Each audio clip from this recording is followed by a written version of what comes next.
Hey guys, this is Hydrus here. Welcome to part 8 of the LSW1 90% beginner tutorial. Today we're going to be covering Droid Factory, and largely as a beginner, it's glitchless besides one small trick which we're going to cover. So, if you're done with Camino, just continue the story and do the same thing that I've been teaching you. Click save, cancel there. Also, I just want to mention that I won't be showing hand cam because there's really no 1PTC in this stage. Well, there is, but it's very self-explanatory. And by now, you should have like a decent idea of what your 1PTC setup is. And also the 1PTC I'm going to demonstrate is just pretty much holding right at the beginning, and then you do a little bit of one at a time later on. Alright, so when you immediately start out, you'll be player 1. It's going to take a bit to switch to Padme, and there's going to be these Geonosians that spawn on either side, and you just want to hold straight, and then flick left or right a bit, so your blaster will kill them, pretty much. So when this guy pops out, and he centers, just press B. You don't have to jump or anything. This should be pretty easy. You don't usually die in this room. And you can get some hearts as well. I just had bad blaster timing. And when you come out of here, you're gonna have to hold left and then switch to Anakin. And we're gonna be using him for a bit. Jump out of here. Now this is a giant conveyor belt, and the fastest form of movement across this conveyor belt is double jumping. And you want to be consistently doing this because it's moving backwards. The only way to turn it off is by getting R2 all the way at the end of the stage and then bringing it back to the center, and it's really slow. You could go just straight and walk under these giant crushers, but that's also really slow. So what you want to do are these really well-timed double jumps on these fallable panels. It's kind of hard to describe.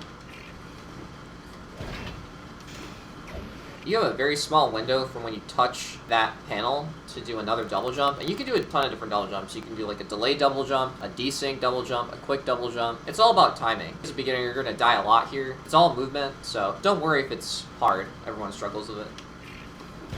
You just want to keep going forward, spamming double jump. There's going to be a Droideka here. Most likely you're going to take damage. Same thing, you just want to curve around, and now you're at the end. And there's 3 different ways to go like around this glass tube. You can either go through the center. That works for some people. You can go through the glass tube, or you can go like behind it. Behind is really slow. Going through it or ahead, they basically go even. Choose whatever works for you. I just like to go through the glass tube. It works for me. You'll probably get shot here. Jump out. This wall has no collision, and you can infinite high jump and then load the next room. This saves a little bit of time over forcing the fan, and all you want to do is just walk into it, press A, and then hold left. And that's called Dirt Ball. Pretty easy. So, this room has 3 different ways to do it, but I'll only be covering 2 as they're relevant. There's a strat called Ultra Bucket, where you shoot the other target where the first cutscene ends. And there's the casual method. The casual method, if you do it fast, only loses like 5 seconds. But I will be demonstrating both. So, either way to start this, you want to drop in player 2, and then use controller 1 to switch to R2, and now you're set. And now you want to move both forward.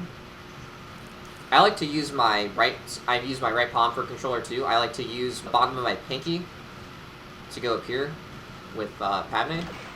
Shoot this as soon as possible and then go down. Then you want to go into the bucket of R2, make sure he's in the center, jump across, shoot it. Well, that was a little bit bad. Shoot it as soon as you come up, and there you go. Pretty easy, lemon squeezy. And then you drop out player 2. Once R2 is on this edge. I'll go more into bucket skip once I cover Ultra Bucket. Now, optimally, you would move forward player 2 while you're switching to Anakin to R2, but that's a bit more advanced. Doesn't save as much time. But pretty much the basis of Ultra Bucket is you want to shoot the target right as you come up, and then you want to jump and then flick up right. Shoot your blaster, and you should be able to hit the target pretty easily. It only has like a 1-second window to time, since you only have 1 second to move around. I'll try to demonstrate. And really, it's all about your notch. And then once you get the shot, move forward with R2. Get on the edge like this. And then drop player 2 out. But yeah, Ultra Bucket is all about the notch. Honestly, I'd go for it as a beginner. It's pretty easy once you have the muscle memory for it. Now we're going to be covering bucket skip. Now, why do we have R2 in this bucket? Normally, you have to do this long, intended puzzle, because you have to destroy some bombs protecting the R2 panel at the end to get to the next room. But we can actually activate the panel using some bad collision. So once this bucket stops, and once you're at the edge, start flying. So right about now, and you want to start flying. And it's actually faster to go down slopes in this game. The inverse is also true. Don't fly. And then when you're here, like, go bottom right and fly. Keep going. And then when you're about here, press X, and you should activate the door. And then you just go through it. Now, what happens if you fail bucket skip? There is a backup, but it's pretty slow. Alright, so now we're here. Say you, like, fall, like this. Now, optimally, you wouldn't have anyone. You're going to have to wait for each of the AI to be dropped. It's going to be Anakin, then Padme. Or actually, no, it's both of them. I didn't even know that. So yeah, pretty much just destroy these 2 bombs of either character, force the switch, or the target, and then shoot it. And then you can do the end part normally.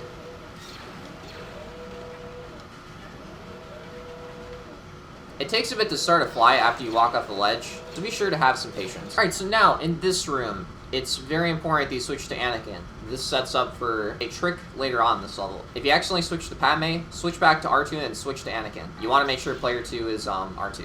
This room is pretty easy, and as soon as you can force this switch, mash X, and then make sure C-3PO is on the platform before you force, otherwise he'll fall and you'll have to redo this entire room, and it's really bad. Force this again. You can force that a little bit earlier than intended. Force this another time, and then as soon as you get this the last time, switch to C-3PO. Wait till that edge touches the brown ledge, and then walk to the panel. Walk into the door as C-3PO. And then when you enter this room, Padme should be next to you, so if you switch to R2, again, switch back to C-3PO, then switch to Padme, this is going to set up a drop warrant. So Padme is not next to us for some reason, so we're going to go to Padme.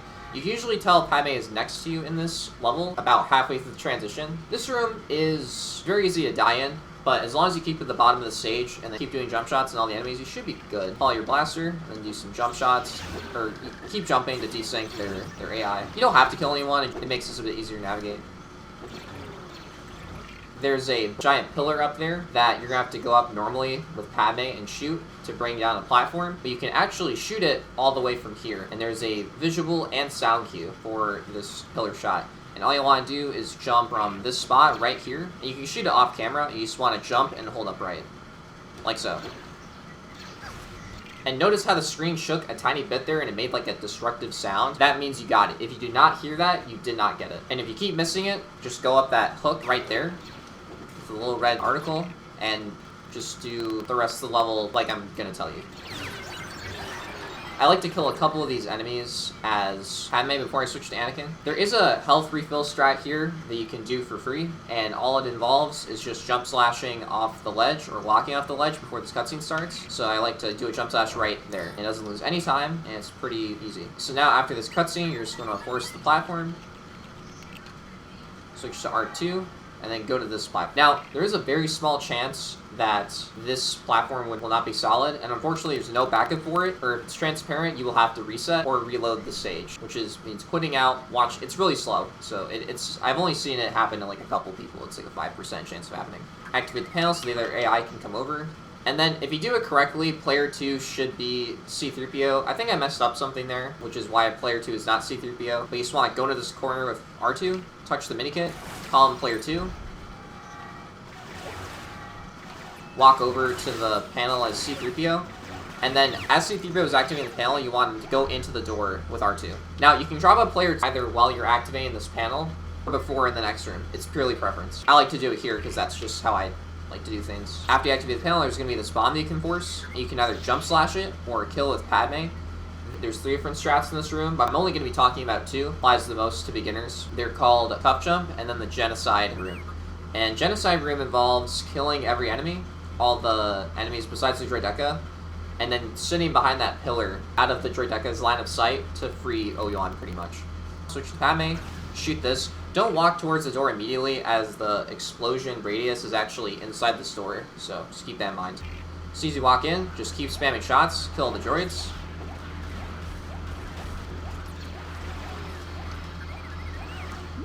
So everyone should be dead. Oh, there's one last guy. You're going to want to switch to Anakin, and then go about here, like right behind the pillar, and just force all the cuffs, and then you should be good to go. Now I'm going to demonstrate what cup jump is. The only difference is you're going to be jump slashing this bomb with Anakin instead of switching to Padme. A good cup jump only saves 2-3 seconds over a good Genocide Room, but you just want to go to the right here, as it's easier than the left. And you want to stand on this cuff, walk off a little bit, do a delayed double jump, curve it towards the back, and then flick bottom right. Kind of like that.